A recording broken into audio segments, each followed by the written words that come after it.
नमस्कार दोस्तों, आप सभी का स्टडी सहयोग जीके में स्वागत है। दोस्तों, बीएसटीसी 2024 वाला पेपर हो चुका है। यह आपको 30 जून को आपके पेपर हुआ था। ठीक है, तो आशा करता हूं कि आपका पेपर अच्छा गया होगा। और जो आपके जीके के प्रश्न थे, ये जीके के प्रश्न आपके 50 प्रश्न थे। तो अपन उस 50 प्रश्न को देखेंगे कि आपके कितने राइट हैं, तो आप इससे मिलान कर सकते हैं। तो आपके कितने नंबर हो रहे हैं, तो ये भी आप पता कर सकते हैं। और जीके के अलावा आपके जो भी सब्जेक्ट हैं, इसके वीडियो देखने के लिए, आपको आंसर की मिलान करने के लिए आप इस चैनल के प्लेलिस्ट में जाकर आप वो वीडियो देख सकते हैं। तो चलिए अपन स्टार्ट करते हैं, देखते हैं। ये आपके राजस्थान की सामान्य जानकारी, यानी इसको जीके के नाम से भी जानते हैं, सामान्य ज्ञान के नाम से भी, या जनरल नॉलेज जो भी आप कह सको।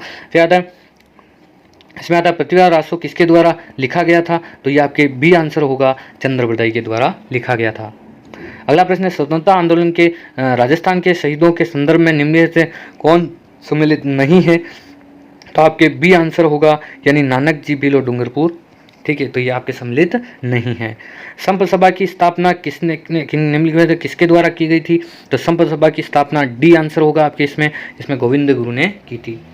अगला प्रश्न है, राजस्थान के 1857 के क्रांति का आरंभ कहाँ से हुआ था, तो ये आपके हुआ था नसीराबाद से हुआ था। ठीक है, फिर आता है, वीर विनोद ग्रंथ के अनुसार प्रसिद्ध चित्तौड़ का किले का निर्माण किसने करवाया था, तो आपके ये होगा, आपके चित्रांगद ने करवाया था। चित्तौड़ का किला का निर्माण किसने कराया था, चित्रांगद मौर्य ने करवाया था। फिर अगला प्रश्न आता है, निम्नलिखित में से मिर्जा राजा के रूप में किसे जाना जाता है, तो बी आंसर होगा, यानी जय सिंह को मिर्जा राजा के नाम से जाना जाता है। राजस्थान के निम्नलिखित में से किस जिले में प्रसिद्ध कोल्वी की गुफाएं हैं, यानी इसमें झालावाड़ में आपके कोल्वी की गुफाएं, यानी डी आंसर होगा। फिर आता है, निम्नलिखित में से कौन सा महात्मा गांधी के 5वें पुत्र के नाम से प्रसिद्ध हो, तो ये आपके बी आंसर होगा, इसमें जमनालाल बजाज। ठीक है, फिर आता है, राजस्थान के अनुच्छेद 356 के अंतर्गत राजस्थान जो आपके राष्ट्रपति शासन लगता है, जो लगाया गया था, ये कितनी बार लगाया गया था, ये आपके 4 बार लगाया गया, यानी इसमें टी आंसर होगा। भारत के संविधान के अनुसार राजस्थान मंत्रिपरिषद में मुख्यमंत्री से अधिकतम जो आपके सदस्य संख्या होती है, ये आपके 30 मंत्रिपरिषद हो सकते हैं, मंत्री हो सकते हैं, और इसमें कम से कम 12 हो सकते हैं। ठीक है, और अगला प्रश्न देखते हैं दोस्तों कि निम्नलिखित में से पद पर निर्वहन जो भैरव सिंह शेखावत थे वो नहीं थे, तो नहीं थे कौन से थे, तो राजस्थान के विधानसभा अध्यक्ष नहीं रहे थे, वो कभी भी राजस्थान के विधानसभा अध्यक्ष नहीं रहे थे। बम नृत्य निकटता के से निम्नांकित जिलों को संबंधित थे। ठीक है, तो बम नृत्य किसमें डी आंसर होगा, इसमें अलवर और भरतपुर का बम नृत्य वहाँ का प्रसिद्ध है। फिर अगला प्रश्न देखते हैं अपन, निम्नलिखित में से हिंदी माह में जो आपके गणगौर आता है, तो गणगौर किस में आता है, तो बी आंसर होगा इसमें, कि इसमें चैत्र में आपके गणगौर आता है। पुस्तक और उसके लेखक का निम्नलिखित में से, तो आपके पुस्तक में से जो सम्मिलित नहीं है, तो इसमें आगा आनंद विलास, जो कि हरिभूषण ने नहीं लिखी थी, तो यानी डी आंसर होगा। निम्नलिखित में से किस कला विद्या में अपने अमूल्य योगदान के लिए शिलाल जोशी को पद्मश्री सम्मानित किया गया था, यानी आपके बी आंसर होगा, फट पेंटिंग के लिए आपको शिलाल जोशी को पद्म पुरस्कार से सम्मानित किया गया था। अगला आता है, निम्नलिखित में से कौन सा दाबू प्रिंट के लिए प्रसिद्ध है, तो दाबू प्रिंट के लिए कौन सा, यानी इससे आंसर होगा, अकोला चित्तौड़गढ़ दाबू प्रिंट के लिए प्रसिद्ध है। निम्नांकित में से मंदिर को चूहों का मंदिर के नाम से किससे जाना जाता है, यानी आपके ए आंसर होगा इसमें, यानी करणी माता को चूहों के नाम से जाना जाता है। फिर अगला प्रश्न आता है आपके, राजस्थान के सबसे पहला सीमेंट कारखाना कहाँ लगाया स्थापित किया गया, तो लाखेरी बूंदी में लगाया गया, सी आंसर होगा। जनगणना 2011 के अनुसार राजस्थान की महिला साक्षरता दर कितनी है, तो 52.12% जनसंख्या, यानी सी आंसर होगा। भारत के बाजरा उत्पादक राज्यों की सूची में राजस्थान का कौन सा स्थान है, तो इसमें राजस्थान का स्थान है पहला। ठीक, क्या होगा, पहला स्थान होगा। फिर आता है, राजस्थान की 2011 के जनगणना के अनुसार राजस्थान की कुल कार्यशील जनसंख्या का कितना प्रतिशत कृषि उससे जुड़े गतिविधि पर निर्भर है, तो ये होगा आपके 62% जनसंख्या कृषि पर निर्भर है। राजस्थान के निम्नांकित जिलों में क्या 56 का मैदान कहलाता है, तो 56 का मैदान किसे कहते हैं, तो प्रतापगढ़ और बांसवाड़ा को 56 का मैदान कहा जाता है। निम्नलिखित में से किस नदी पर उद्गम स्थल नहीं है, ठीक है, तो यानी इसमें क्या होगा, निम्न किस नदी का उद्गम राजस्थान से नहीं है, तो राजस्थान से कौन सा, यानी कालीसिंध नदी, तो कालीसिंध नदी का उद्गम स्थल यहाँ राजस्थान से नहीं है, ये एमपी से होता है इसका। फिर अगला प्रश्न देखते हैं कि राजस्थान हाँ, कौन सा भाग राजस्थान है? तो ये आपके पश्चिम में है। रेगिस्तान कहाँ पे है? तो पश्चिम में है।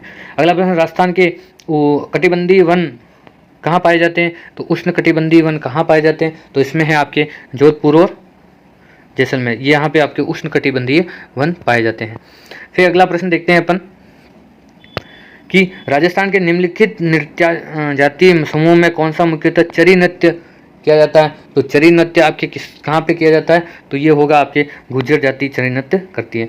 राजस्थान के कितने प्रकार के खनिज उपलब्ध हैं? तो राजस्थान में आपके कितने प्रकार के खनिज हैं? तो 79% आप जो 79 आपके ये खनिज पाए जाते हैं राजस्थान में। निम्नलिखित किस समाचार पत्र से संबंधित विजय सिंह पत्रिक नहीं है? तो विजय सिंह पत्रिक किससे संबंधित नहीं है? तो ये होगा आपके राजस्थान ज्योति से संबंधित नहीं है। राजस्थान के किस आंदोलन के संदर्भ में निम्न से राजस्थान को सम्मिलित नहीं है? तो आपके इसमें होगा 79 में होगा आपके सी आंसर होगा, यानी आपके होगा भोगी लंबादर गरसाना आंदोलन से संबंधित नहीं है। अगला प्रश्न देखते हैं,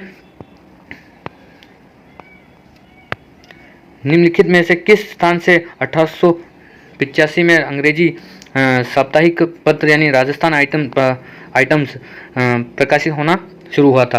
तो ये कहाँ से शुरू हुआ था? यानी आपके अजमेर से ये शुरू हुआ था। तो इसमें बी आंसर होगा। लोंगेवाला वॉर मेमोरियल कहाँ स्थित है?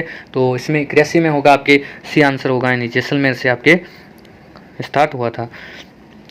फिर आता है बादल महल के बारे में निम्नलिखित में से कथनों में से कौन सा सही नहीं है? तो ये होगा आपके 82 में होगा आपके डी आंसर, यानी यह उदयपुर में इसका शानदार महल नहीं है। ठीक है, ये इसमें डी आंसर होगा। निम्नांकित में से कौन सा जिला कुंवारा? तो कुंवारा कौन होता है? तो बाला किला। कुंवारा किला किस नाम से? बाला किला, यानी ए आंसर होगा। फिर अगला प्रश्न देखते हैं अपन कि किस शासक के समय प्रसिद्ध शिल्प मंडल का राजस्थान में आगमन हुआ था? तो आगमन कब हुआ था? तो यह हुआ था आपके महाराणा कुंभा के समय आपके आगमन हुआ था। फिर आता है राय बूडिया खेल पात्र का संबंधित किससे है? तो राय बूडिया खेल पात्र का संबंधित किससे है? राय बूडिया गौरी से है। ठीक है, निम्न में से कौन सा युग राजस्थान की जलवायु से संबंधित नहीं है? ये पूछा नहीं है, तो इसमें क्या होगा आपके? इसमें होगा शुष्क जलवायु भरतपुर, सवाई माधोपुर और धौलपुर, ये आपके इसमें सम्मिलित नहीं है। अगला प्रश्न देखते हैं दोस्तों। अगला प्रश्न है आपके, राजस्थान की पहली नहर सिंचाई परियोजना कौन सी है? तो ये है आपके गंग नहर परियोजना। ये आपके 87 में है आपके गंग नहर परियोजना, जो कि आपके बी आंसर होगा। राजस्थान के अरावली पर्वत श्रृंखला का विस्तार नहीं है? तो अरावली पर्वत श्रृंखला का विस्तार है, तो कौन सी दिशा से है? तो ये होगा आपके बी आंसर होगा, यानी आपके होगा उत्तर पूर्व से दक्षिण पश्चिम की, और ये इसमें आपके दिशा बताई गई है, विस्तार बताया गया है। और राजस्थान और मध्य प्रदेश की सीमा पर स्थित ऐसा रेलवे स्टेशन कौन सा है? तो ये है आपके डी, यानी भावनी मंडी, यानी ये आपके आंसर होगा, डी आंसर होगा। किस लोक देवता को राजस्थान का शेषनाग किसे कहा जाता है? तो शेषनाग से जाना जाता है, ये आता है कल्लाजी राठौड़ को शेषनाग से जाना जाता है। राजस्थान में अनुसूचित जाति के लिए लोकसभा में राजस्थान राज्य विधानसभा में आरक्षित सीटें कितनी है? तो ये है आपके लोकसभा में तो कितने 4 हैं, और राज्य विधानसभा में कितने 34 है, यानी इसमें ए आंसर होगा। ठीक है, फिर आता है अगला प्रश्न, आते हैं आपके, ये आता है आपके रानी दादी सती मेला का जो मंदिर है, ये कहाँ पर स्थित है? रानी दादी सती मेला, तो ये आपके आता है झुंझुनू, यानी ए ऑप्शन राइट होगा। किस वर्ष राजस्थान में प्रथम सरकारी कृषि बैंक की स्थापना की गई थी? तो ये की गई थी आपके डी, यानी 1904 में की गई थी। ठीक है, फिर आता है आपके राजस्थान से किस स्थान पर अंग्रेजों की सैनिक छावनियाँ नहीं थी? तो इसमें आपके किस पर नहीं थी? तो ये नहीं थी आपके डी ऑप्शन होगा, यानी शाहपुरा में नहीं थी। फिर आता है आपके 96 में आपके कि राजस्थान में सामेला प्रथा संबंधित है, यानी ये सामेला किससे? डी ऑप्शन होगा, यानी विवाह से संबंधित है। यानी 2011 की जनगणना के अनुसार राजस्थान में तीसरे सबसे ज़्यादा धर्मावलंबी है, तो ये है आपके 97 में आपके आ जाएगा, बी आंसर होगा, यानी सिख आपके ज़्यादा हैं। ठीक है, फिर आता है आपके आता है निम्न में से कौन सा युग्म सही नहीं है? तो आपके कौन सा युग्म सही नहीं है? तो यानी सी आंसर होगा, यानी भरतपुर ढूंढाड़, ये आपके सही नहीं है। ठीक है, फिर आता है अगला प्रश्न, आपके 2 प्रश्न और है लास्ट के, जिसमें आता है महाकवि माघ द्वारा रचित शिशुपाल वधम किस शताब्दी से है? तो ये आपके होगा ए आंसर होगा, यानी 8वीं शताब्दी से होगा। लोकायुक्त को प्रभावी बनाने के लिए 2014 में किसकी अध्यक्षता में एक समिति का गठन किया गया था? तो किसकी अध्यक्षता में किया गया था? तो नरपतमल लोढ़ा की समिति में आपकी ये गठन किया गया था। ठीक है, तो दोस्तों आज अपन ने ये देखा कि 50 प्रश्न आपके आए थे, इसमें आपके सामान्य ज्ञान के जीके के, जिसके आंसर की मैंने आंसर पूरे बताए हैं। तो आप अपने जो भी आपने पेपर देखे आए हों उस पेपर से मिलान जरूर करिएगा, जिससे कि आपको पता चल सके कि आपके कितने नंबर हो रहे हैं और आपका सिलेक्शन होगा या नहीं होगा। मैं अगले वीडियो में आपकी जो कट ऑफ रहने वाली, तो कट ऑफ जो आपके अनुमानित कट ऑफ है, ये कट ऑफ का वीडियो लेके आऊँगा। इससे आप उसको भी जरूर देखें, जिससे आपको पता लग सके कि आपका सिलेक्शन होगा या नहीं होगा। और भी सब्जेक्ट को आपको अगर आंसर की आपको मिलान करनी है तो आप इस चैनल के प्लेलिस्ट में जाकर आप वो वीडियो भी देख सकते हैं। तो आप सभी का बहुत बहुत धन्यवाद दोस्तों।